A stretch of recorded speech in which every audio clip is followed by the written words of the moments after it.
Welcome back, fear fiends, for another deliciously deep dive into the dark delights of YouTube. Today, we look at Gothic horror. Nosferatu, A Symphony of Horror, 1922, is F.W. Murnau's unauthorized yet seminal adaptation of Bram Stoker's Dracula, renowned for its pure Gothic aesthetic. The story follows Thomas Hutter, a real estate agent sent to the Carpathian castle of Count Orlik, a gaunt and monstrous vampire. Orlik's journey to Hutter's German town of Wismar aboard a ghost-like ship is an unnerving sequence that symbolizes the intrusion of ancient evil into modern life. Using expressionistic set designs and innovative shadow work, the film creates a pervasive atmosphere of existential dread and unnatural terror. As a plague follows in the vampire's wake, the narrative focuses on Hutter's wife, Ellen, who understands that only a desperate, self-sacrificing act can stop the creature, solidifying the film's place as a masterpiece of eerie, atmospheric horror. The Cabinet of Dr. Caligari, 1920, is a landmark of cinematic Gothic and German expressionism, recognized for its uniquely unsettling visual style. The film is framed as a flashback told by Francis, who recounts the terror inflicted upon his village by a sinister hypnotist, Dr. Caligari, and his somnambulist patient, Césaire. Caligari showcases Césaire at a local fair, claiming the sleeping man can predict the future.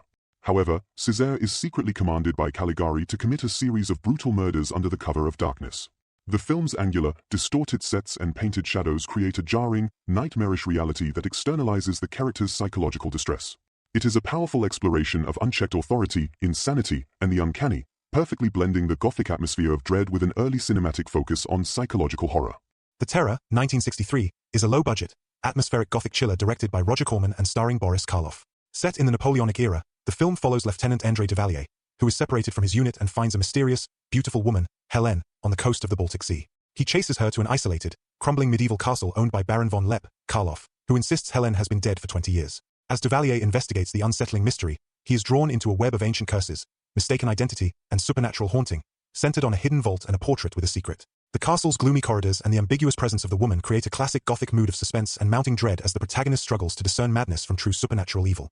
The Screaming Skull, 1958, is a classic independent horror film that perfectly utilizes the haunted house trope central to Gothic fiction. Newlyweds Jenny and Eric move into Eric's isolated, sprawling mansion after the death of his first wife. Jenny, already fragile and recovering from a breakdown, begins to experience unsettling phenomena, the sight of her predecessor's skull, unnerving voices, and unexplainable noises. Eric's loyal but silent housekeeper, who cares for the property's overgrown greenhouse and graveyard, adds to the pervading sense of dread and mystery. The plot expertly builds suspicion as Jenny struggles to determine if she is truly being haunted by a malevolent spirit, or if the events are part of a sinister plot to drive her to madness, a common Gothic theme that blurs the line between supernatural terror and psychological manipulation. This feature is a classic example of the vampire cinema that emerged following the success of Universal's monster films, blending themes of aristocratic menace and the eternal curse. The story typically unfolds in a remote, old-world setting, often a decaying European village or a shadowy mansion, where a mysterious count or lord begins preying on the local populace. The atmosphere is one of brooding suspense, as townspeople slowly succumb to an unnatural sickness, forcing a virtuous, often skeptical, protagonist, such as a doctor or detective, to confront the ancient evil. The film relies on fog-shrouded cemeteries, darkened interiors, and dramatic character reactions to build its terror, focusing on the dark romance and terrifying power of the immortal bloodsucker to capture the traditional appeal of Gothic horror cinema. Tale of the Deaf, 2021, is a contemporary short film that captures the theatrical and darkly allegorical nature of traditional Gothic storytelling. The plot centers on a mysterious, enigmatic stranger who arrives at a bustling tavern carrying a strange, almost unsettlingly beautiful barrel organ. The stranger's intent is to offer the patrons a musical performance, which quickly devolves into a strange and horrifying experience for the gathering. The film uses its confined setting and the power of sound, and its absence, to generate a palpable atmosphere of unease and foreboding.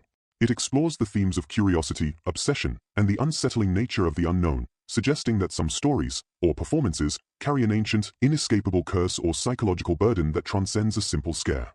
Murky Water is a powerful short film immersed in the unique aesthetic of Southern Gothic. Set deep within the swamplands of the American South, the narrative focuses on a rebellious preacher's daughter tormented by her oppressive, restrictive upbringing. Driven by despair and a longing for her deceased mother, she attempts a dangerous act of spiritual conjuration, plunging her and her family into a nightmare of their own making. The film uses the decayed landscape, the dark, humid swamps, and isolated homesteads, as a physical manifestation of deep-seated familial and regional corruption. It explores themes of guilt, religious fervor turned to madness, and the inescapable burden of the past, delivering a tale of damnation and visceral, earthy horror that is distinct to the Southern Gothic tradition. The short film Anna is a concise piece of modern Gothic horror that focuses on isolation and the slow descent into inevitable doom. The story is set in a bleak, unforgiving rural environment where a young woman finds herself subject to strange and increasingly malevolent forces. The film's tension is built not on jump scares, but on the oppressive atmosphere of the isolated landscape and the psychological unraveling of the protagonist. As she attempts to resist the supernatural compulsion, the short subtly explores how an environment can become a prison, reflecting the internal turmoil and vulnerability of the central character. The focus on a single, tormented figure against a backdrop of natural decay and oppressive silence makes it a potent and faithful interpretation of classic Gothic mood-building. The short film Odd Girl subtly transplants Gothic themes into a modern, seemingly innocuous suburban setting. The story follows Dylan, a high school student who becomes fixated on a mysterious and unconventional female classmate. As his obsession grows, the seemingly normal routines of their small town are slowly distorted by an underlying sense of unease and hidden menace. The Odd Girl herself embodies the Gothic trope of the alluring and potentially dangerous outsider, a figure that draws the protagonist into a world beyond the rational. The film generates horror by contrasting the mundane with the uncanny, suggesting that darkness, passion, and inescapable secrets can exist even behind the neat facade of modern life, leading to a chilling and ambiguous confrontation. Don't Turn Around is a short film focused on psychological tension, centering on the classic Gothic scenario of a house becoming a source of terror. Elena, a young woman, moves into a new, unfamiliar residence, only to find the domestic space quickly morphing into something sinister. The film relies heavily on sound design, shadows, and the suggestion of a malevolent presence to build palpable fear. The horror is generated from the constant feeling of being watched and the ambiguity of the threat. Is the house truly haunted, or is Elena succumbing to her own mind in the unfamiliar isolation? By transforming the familiar home into an eerie prison filled with suspense and mystery, the short film effectively modernizes the Gothic theme of the oppressive, isolating structure and the vulnerable protagonist confined within its walls.